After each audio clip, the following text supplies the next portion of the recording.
hoje é daqueles dias que no calendário é até tranquilo para o pregador, porque todos os textos estão muito indo para o mesmo caminho. Todos os textos estão nos mostrando uma realidade muito similar. E todos eles, de alguma forma, vão tratar da partilha, vão tratar de tudo isso, mas vão tratar também do salto que a gente dá na fé. Salto de fé e salto na fé. Aliás, hoje a gente já começa com duas histórias muito parecidas. Né? Tem alguma coisa muito similar nelas. A gente começou lendo o Antigo Testamento e lá alguém traz 20 pães ao profeta e ele pede para se auxiliar, pede para se auxiliar, dividir entre todo mundo que está ali. E ele fica assim, pô, mas são 100 pessoas, 20 pães aqui não vai dar certo não. Ele, não, vai lá, faz, que vai dar e vai sobrar.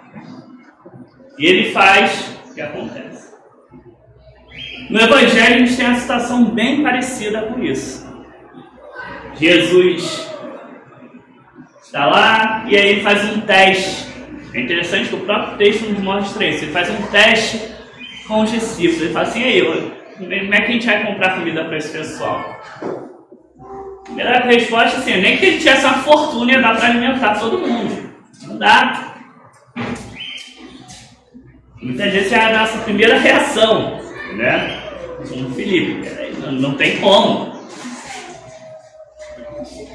E aí vem André e ainda tenta buscar uma solução. Não, tem um cara aqui que tem uns pãezinhos, tem uns peixes, mas ainda não vai dar não, hein? Mas já é uma... Então já está buscando uma solução, mas ele também não consegue ver. Ele também não consegue perceber essa solução.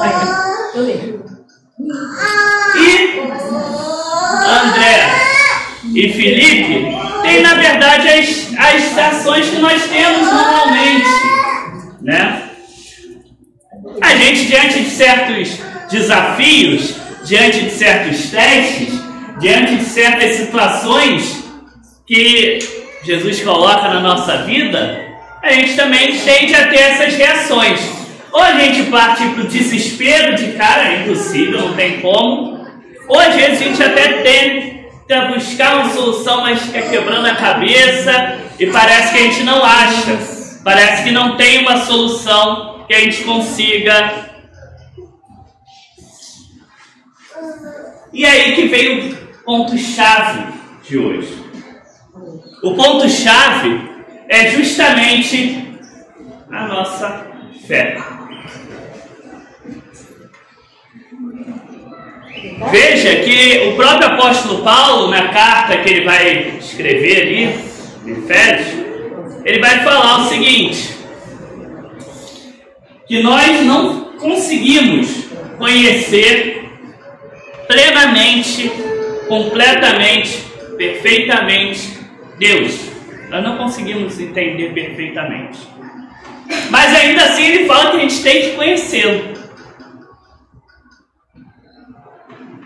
Justamente nessa caminhada da fé a gente não vai entender muito bem sempre por que tudo acontece.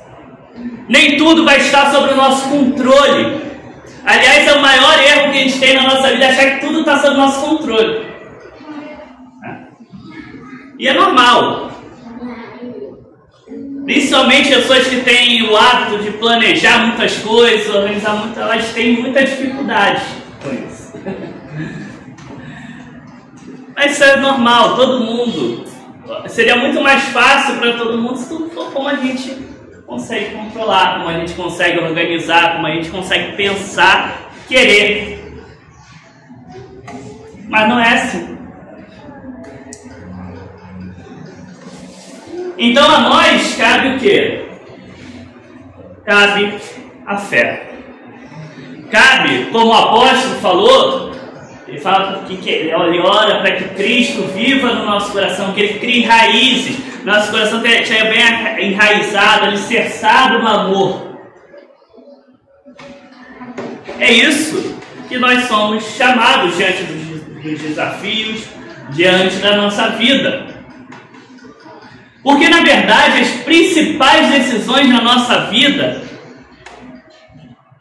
a gente não toma totalmente de forma racional.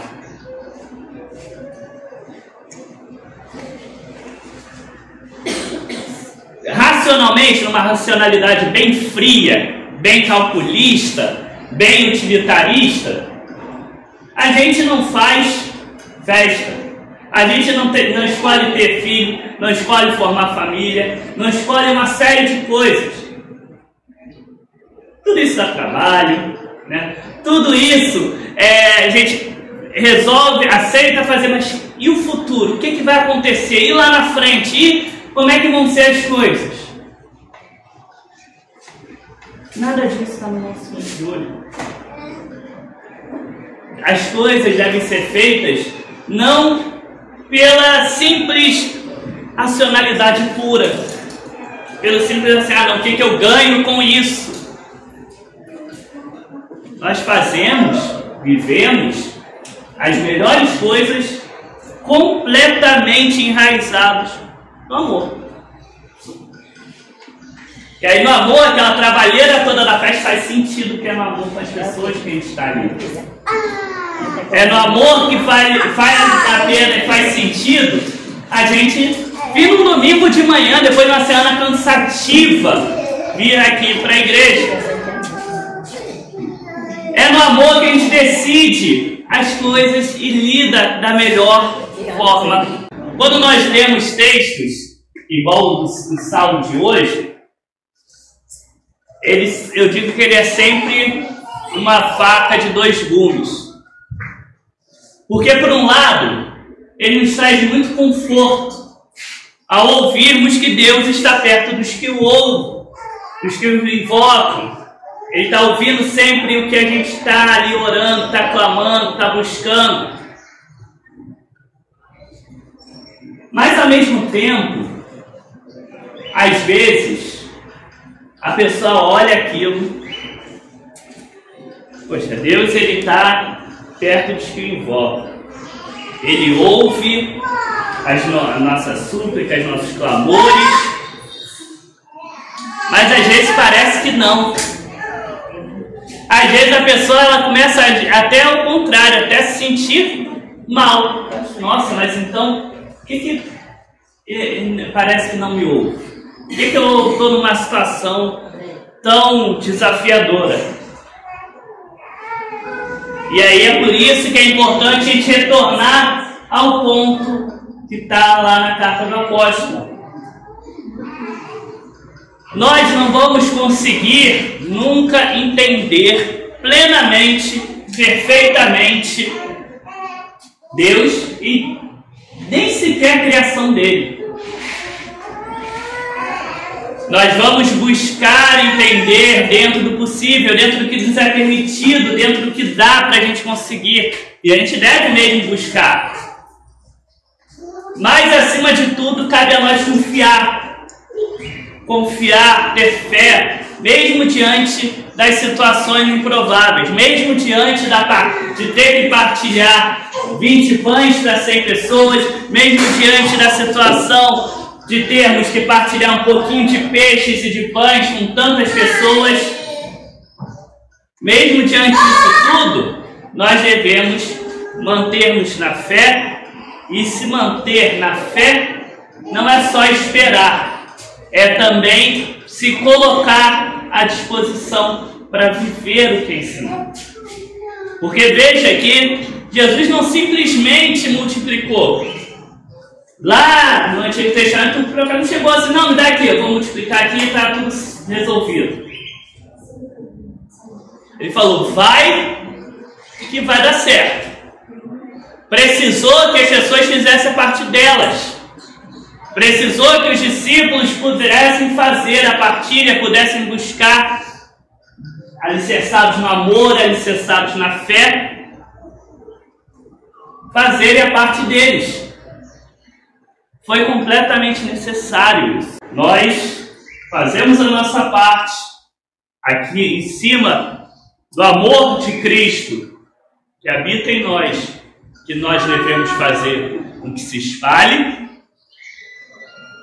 e Ele faz a parte dele. E a parte dele, que nós não entendemos, não conhecemos perfeitamente, mas que é muito melhor do que nós podemos pedir ou imaginar, como o apóstolo diz lá no finalzinho.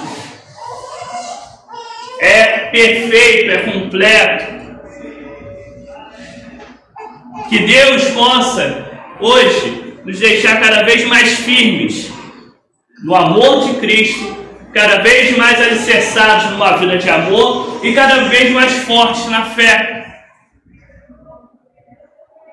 Porque, inclusive, vai ter uma outra passagem que o apóstolo vai falar que são 3 coisas, né? A fé, a esperança e o amor. E, claro, das 3, ainda dá uma ênfase maior, mais importante, no amor. Que possamos nós também estarmos bem firmados nessas 3, principalmente no amor, na fé.